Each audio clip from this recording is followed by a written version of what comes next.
Hello, this is day 78 of the Daily Spark questions, and this one says, what internal states are reinforced by external reward structures? What internal states are reinforced by external reward structures? I love how all of these questions, not all of them, but it's the whole category for these 90 days is all about destabilizing the location of truth, inner, outer, relational. And I've been thinking a lot of lately, let me close those, lately about how everything is relational. Like this coaster, there's no inherent or objective meaning or purpose other than the meaning I give it. And we talked about this in the Course in Miracles pretty early on, I think. So it's some fundamental truth that like everything is a relationship. I have a relationship with that coaster that gives it meaning. And so that's kind of where this question takes me, even though I don't know why. So, because my internal states, how are those reinforced by external reward structures?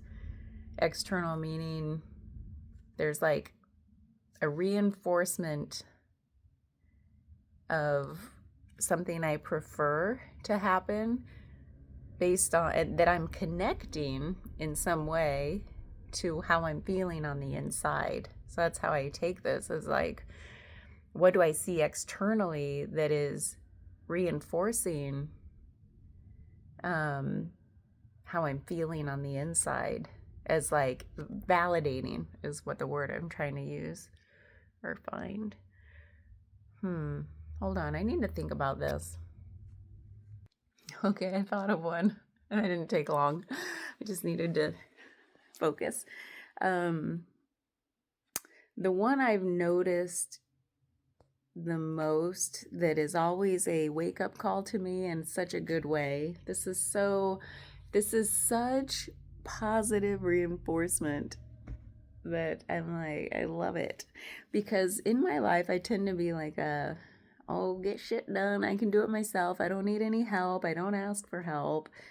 And I don't share a lot about when I'm not feeling my best. I just sort of like, I'm going to go retreat into my little cocoon and not really want to bother people with that, is where it comes from. It's just like this. And I know exactly where this comes from a long time ago. We don't have to rehash old childhood stuff yet again, but it comes from that time in life where, it wasn't valued to share vulnerability. In fact, it was very not valued, and it was shamed is a good word. So I don't share my vulnerability as a habit, and I really have to try in those moments where I'm like, oh, there's an opportunity here to be vulnerable, to let it be seen, and to be witnessed, and to receive care. It's so simple, right? So simple. Should be. And after all these years, I'm still having to like really practice it. And so that's where I just love it so much. Like in these moments where I actually share my vulnerability, like in my relationship, where I'm like, man, today was really hard. And I just feel, maybe I feel depleted emotionally, kind of like at the surface, like it could, usually there's this element of like, I don't want to put up a wall. I don't want to be strong right now, like to have a strong exterior or face to this. I just want to speak what I'm feeling on the inside. I want it to be witnessed. I don't want it to be fixed. It's not about fixing it. I hope we're past that now with each other, right? Like in general in society, like that tendency to want to rush to fix something because it makes us so uncomfortable to see somebody else's vulnerability. It's human. But I think now, hopefully we're recognizing more that like in today's culture, it's like, I'm going to vent And I don't need you to fix a darn thing. I don't need your suggestions. I just need a kind ear and a witness. And so that's where I get external reward structures reinforced, because when I display vulnerability, and it's not just in my relationship, I've practiced it with family. It's a little different. It's very different, but it's not all bad. So in my relationship, when I practice that, and like, it's reinforced with witnessing and deep care that's not trying to fix. It's almost like there's an energy that I feel. I'm gonna cry. It's so beautiful. The phrase that came to mind was like all hands on deck. Like my husband will. That's the energy I feel from him. Is like, because it doesn't have like, for me to share something that's really hard means, oh, it must be real hard. So I get this energy from him of like all hands on deck. Like he'll drop what he's doing. It's like his whole thing, he puts himself in the back seat, and makes me in the focus. And I'm like, damn, this feels amazing. Why don't I do it more often? And so I'm just like, it's like one of those, I'm gonna cry, because it's something I haven't gotten in my life, or I haven't really allowed it. It's probably been there, but because of my wounding, the stuff I hadn't worked through yet in life, I couldn't see it. I certainly couldn't receive it.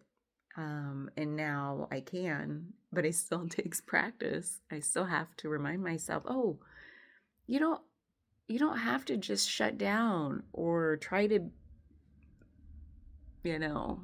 mask it, or try to like distance or put up walls. It's like, don't do that anymore.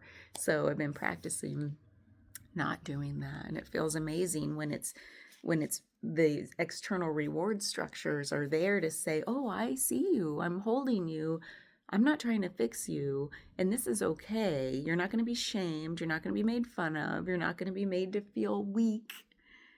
It's not going to become part of your identity I put on you now, that you are a weak, vulnerable little, those were all those weird fears, from childhood. So, but that's not being reinforced. Only the good stuff's being reinforced. And I'm so grateful. So for me, that's what comes up in the internal states of vulnerability. When I share them, I don't like calling it a reward structure, because I'm not like performing for a reward, but it is a reward that I haven't been able to receive before. Like, oh my God, somebody's there to witness without trying to fix me. Oh, it's like at first I was like, oh, this is new. What is this feeling? And now it's just, I can trust it, because it's happened. Like that reinforcing is like, I can trust it. It's been there each time I practice it. It is amazing. And so I just love, I want to do that for other people, and I try in my practice not to rush to fix things. But that's hard sometimes. Like it's hard to witness people in struggle and hurt, but it's getting less hard, because there's this weird, speaking of trust, something in the last few years that I really think about a lot, and that I trust, is like growing really bigly. Who said it? Remember when that was a word? That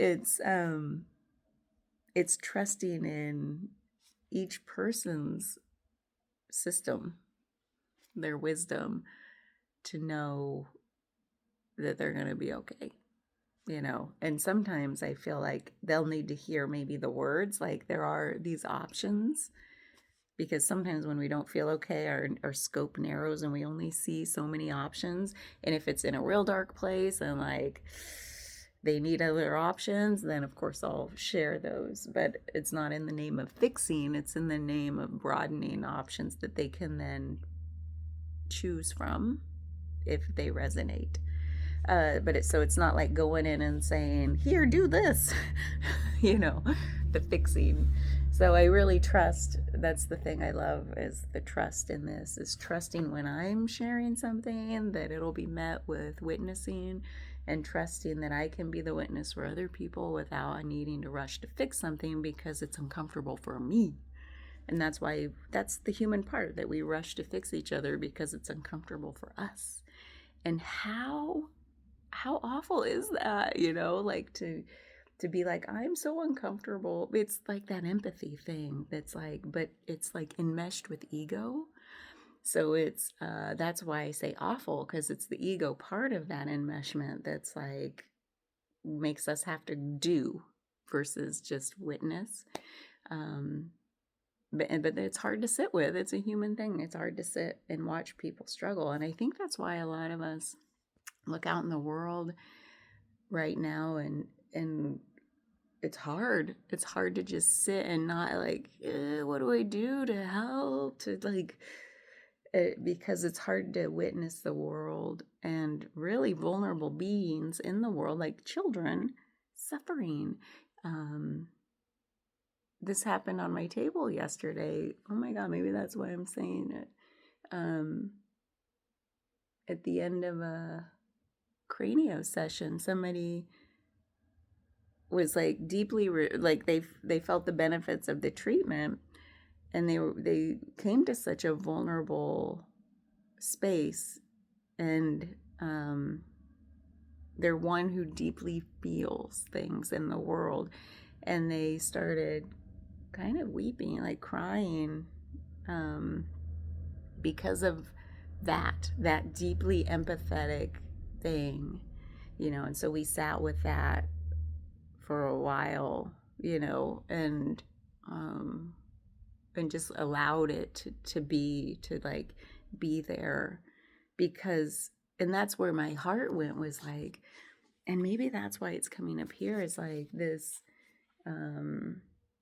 like I feel like the real challenge for humanity is to struggle with that, to struggle in that liminal space of like, there's hard stuff in the world that I have to be witness to, and that I can't do anything about it. My client's here, I better go. Bye.